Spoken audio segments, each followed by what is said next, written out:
So I wanted to wait on the story that we're going to talk about today until more information, more facts came out, so that way I could discuss it in its proper context, because even me, somebody who highlights these left-wing prosecutors and how insane they are, can't always just believe what is being put forward in the media. So what we have here is a case of a woman who was trying to steal something from Home Depot. She's confronted by a loss prevention officer, our victim today, a man called Blake Mose, and she decides to shoot him in the chest, and then in a cold-blooded manner picks up the charger that she wanted and takes off, gets into the car where her 2-year-old and her boyfriend is, and then goes about her day. Now, this is a cold-blooded murder. It is during the commission of a robbery, so it should have all the adequate enhancements to indicate that, and the person who took off with this woman, who aided and abetted her, should likely be charged in a serious manner as well.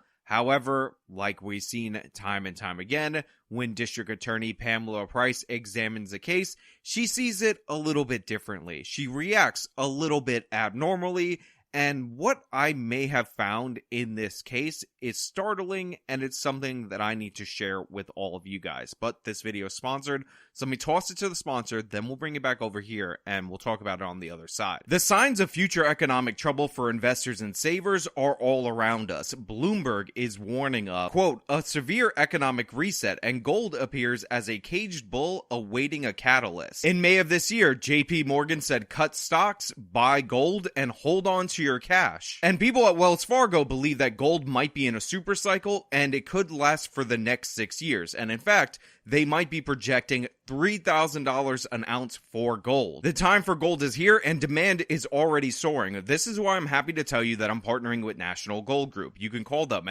at 866-826-2603 and talk to somebody about protecting your assets by moving them into gold. Now, right now, they're running a feeless transfer for their gold IRAs. If you call them at that number and mention that I send you, and they will talk you through with their world-class, first-class, American-based customer service and let you know how you can get into precious metals to hedge your bets against the financial disaster. National Gold Group is rated as one of the top gold dealers by Consumer Affairs, and again, you can reach them at 866-826-2603. There is always a risk with any investment, and past performance is never a guarantee of future results. 26-year-old Blake Mose was shot to death by a shoplifter at Home Depot who stole a charger for a power tool, according to police. Benicia Knapp's and suspected getaway driver David Guillory were arrested. Benicia's 2-year-old daughter was also inside the waiting car. So, Benicia Knapp's, first of all, we should point out, looks like Dennis Rodman. Also, one of the things that I want to point out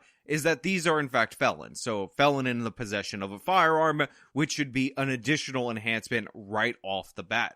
And, of course, she ended up killing a loss prevention officer over a charger for a power tool. So, for me, there should be an additional enhancement right then and there, because you killed somebody for something that obviously you're not going to be able to enjoy because people are going to catch you for what you did. But that's the level of thinking that we're operating with this woman right there. My son was only 26. He didn't even see the gun. He didn't have any idea. He was doing his job, and it was over. He was back in the store safe, and this woman came back for him. Now, I need to point out, for those of you out there in the audience, that there's some weird things that are in the court documents that are coming from Knapp's that may dispute this kind of order of events. So I just want to make that public for you guys, because it might not be as obvious as portrayed by the mother and whatever version of events she got from the story. So, in the mother's version of the story, which I have no reason to disbelieve, but I have to give you the other side of the story, they get into the argument over this charger. The criminal leaves, or they're separated enough that the man thought it was over. He's back in the store. She comes back with a firearm, kills him by shooting him in the chest, and then takes the charger from him and then takes off.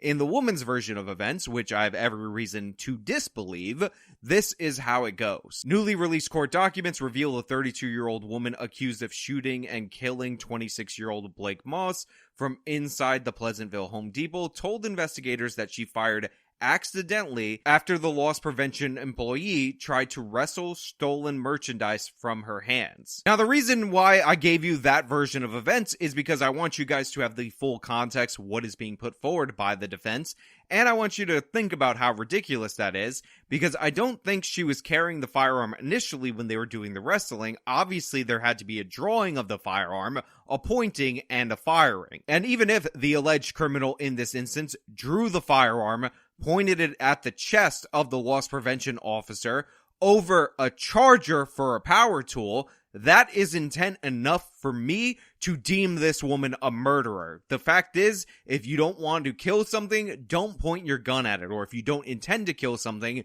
don't point your gun at it. She violated that rule, so she is in fact responsible. And this whoopsie-oopsie, it's an accident, is kind of undercut by the fact that after this whoopsie-oopsie, no big deal, she immediately picked up the charger because she still wanted that, as this man died on the floor of that Home Depot. Blake's mom, Lori Mose, choked back tears 6 weeks to the day her son, a loss prevention employee, was killed at this Pleasanton store. In that time, the family says District Attorney Pamela Price never reached out. It was only after consistent outreach on their part that a DA assigned to the case responded. The phone call was that Pamela Price was not going to meet with us.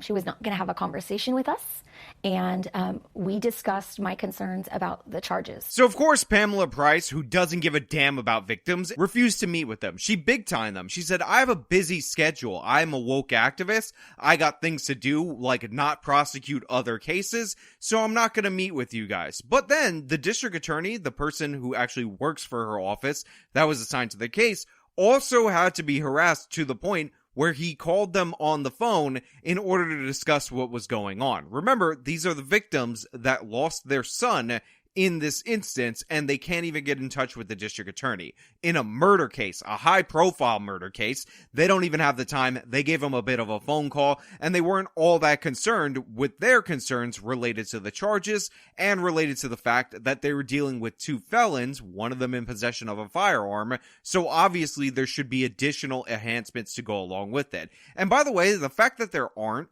should really be alarming to you, because these people talk nonstop about how we need gun control, about how gun control is the only solution. But one of the very few laws that everybody agrees on, which is felons should not be able to possess firearms, they don't even bother to enforce. They don't even bother to charge. They don't even make a big deal out of. They're like, whatever, the felons, they should be able to have a Second Amendment super right, but we need to restrict all the rights of the law-abiding citizens. And the fact that we were not being kept in the loop. Blake's parents were told Price had a full schedule until mid-June. They also learned that both suspects are felons. She is facing murder charges and something called little gun, which means 5 years. It's not robbery. It's not intent to rob, and there are no special circumstances or enhancements being added at all. And we were told by the DA that is on our case that we should expect none because it is the policy of Pamela Price. It doesn't make any logical sense in my heart, in my space, or anything. So I have to be 100% honest with you guys, because I try looking into the law, I try figuring out what's going on, and I have to make it clear that I'm not 100% sure what was being said by the mother right there. That whole thing with the little gun, I tried looking into it. I tried figuring it out. Unfortunately, when you try to search it in the Google machine, you actually end up with articles on small firearms, which is not what was obviously being alluded to there. But if I heard her right, which again, take me with a grain of salt right now, and this woman is looking at only 5 years for murdering her son, that's absolute insanity. If they're not going to tack on any additional enhancements like the felon in possession of a firearm and all of that because of Pamela Price's stupid policies, that's madness. Obviously, you intended to commit a crime. Obviously, when you get into the confrontation, that becomes a felony robbery, so you could at least get felony murder even if you have questions about intent. But again, I think the intent is there. It is present when you point a gun at somebody and then fire it at them. But the idea that this woman who is already a felon could just get 5 years for this, madness. I mean, remember how the state of California works. If this woman awaits in jail pending trial, she gets double credit for each and every day that she spends in jail. So let's say this case gets dragged out through the courts for about 2 years, and she ultimately gets convicted and sentenced to the maximum of what looks like is a 5-year sentence for murdering this man, she could be out almost immediately. You don't have to serve more than 2/3 to 50% of your sentence in almost any state in the union. And all that for murdering somebody is absolute wild. I can't believe it. I'm questioning what I'm hearing. I've listened back to it about 20 times. If somebody has an explanation for this, please, for the love of God, leave it in the comments below. Because if what I'm hearing is true, then Pamela Price is even more insane than I could have ever imagined. Blake was set to get married in August and aspired to be a police officer. He was active with the Boy Scouts his entire life. Lori said her son loved his job, though it could be dangerous. So here you have a guy who liked what he was doing. He was planning on getting married this August, so only a month or two after I'm releasing this video, and he had aspirations to be a police officer. All things that paint him to be a good, kind-hearted person, somebody who is virtuous in our society, and of course, these are all things that Pamela Price thumbs her nose at, snickers at, because she's in favor of the criminal. The Dennis Rodman looking career felon with the tattoo guy and her 2-year-old toddler in the car, possession of an illegal firearm, committing a robbery at Home Depot. That's whose team Pamela Price is on, not this good guy. Since Price was elected in November on a platform denouncing tough sentencing, several longtime prosecutors have left her office. It faces increasing scrutiny for doing away with most sentencing enhancements under her leadership. You know, when every single piece of B-roll that the news has of you is a giant red flag that you should be nowhere near a prosecutor's office, you probably should not have won your election. Pamela Price is a disaster, horrible in every possible way, and again, she gets away with this by just blanket ignoring the victims and constantly catering to the criminals. And to be clear, she did run on the fact that she didn't care about crime, that she was going to be as soft on sentencing as possible, so she is living up to her platform. This isn't the same as the bait and switch we saw with a bunch of other candidates running for office. She showed who she was, and unfortunately she was put into power. And honestly, up until the point where this woman is recalled and tossed out like Chesa Boudin, you're gonna have to just get out of Oakland. You have to get out of her county. You have to get away from her, because this woman is dangerous. She's not allowing us to grieve. That's the reality. Is she's got us so focused and stuck on fighting for justice that we don't get to process any of the emotion. We don't get to process what Christmas looks like. And so this one is really special just because Lori showed us their last family photo. And his hugs were the best place to be.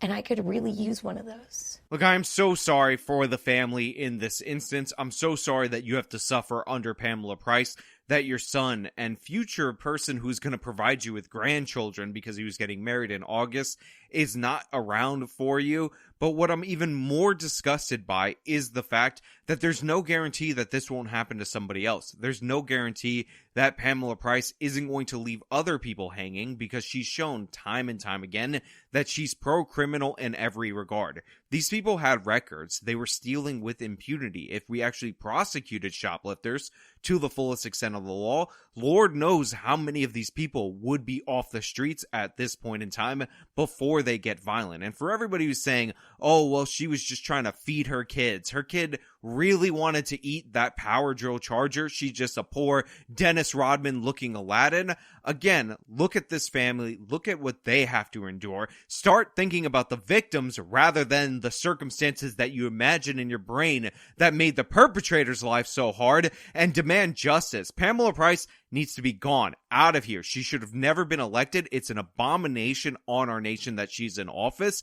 It's shameful. It's disgusting. And we've seen time and time again, she will go above and beyond and even further than almost any one of these left-wing prosecutors in this country to back the criminal. And if I'm reading this right, and she's actually pursuing a charge that only has maximum a 5-year sentence for the murderer in this case, then shame on her, shame on her family, shame on everybody past, present, and future in her line. Let's get her out of office. She needs to be done. I appreciate all those real prosecutors resigning from that office, but more needs to be done. We need an attorney general investigation. We need something to stop Pamela Price and this absolute madness and make her follow the damn law. This idea that you get 5 years for murdering somebody over a piece of equipment, a power charging tool, is madness. 5-year maximum sentence for somebody who regarded human life in such a minimal way that she killed a man over a power tool charging device. Absolute insanity. But hey, you know what? That's Oakland for you. That's Alameda County for you. That's Pamela Price for you. And those are just my thoughts. So let me know your thoughts down in the comments below. If you like this video, show them by leaving a like, subscribe for more content, follow me on my social media, support me via the support links in the description of this video. This has been me talking about a case that actually might be too crazy that I can't even believe it. Till next time.